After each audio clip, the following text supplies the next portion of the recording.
Coding Guideline 1C1f1.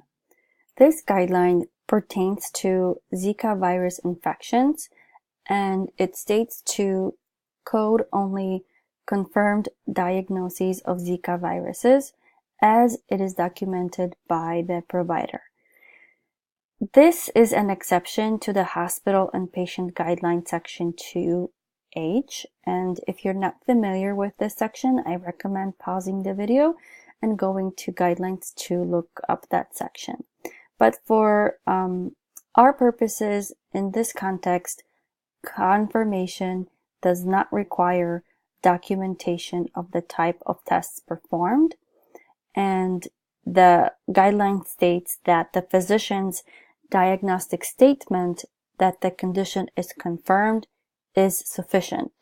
So the code should be assigned regardless of the stated mode of transmission. If the provider documents suspected, possible, or probable Zika, then do not assign a code A92.5.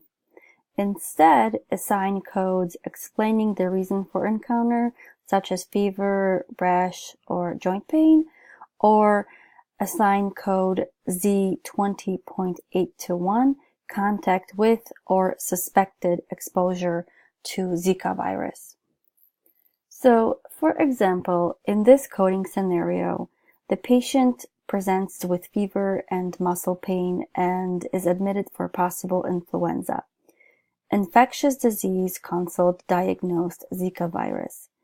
So the rationale is that we need to assign code A92.5 only for confirmed diagnoses, whether or not there is any indication of the type of the tests performed.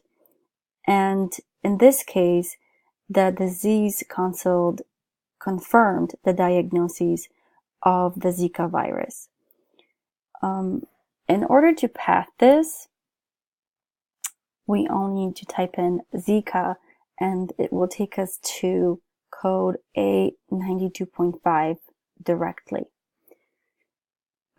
It's also important to note that per coding guideline, if the patient is pregnant, we would have to assign a code from category O98.5.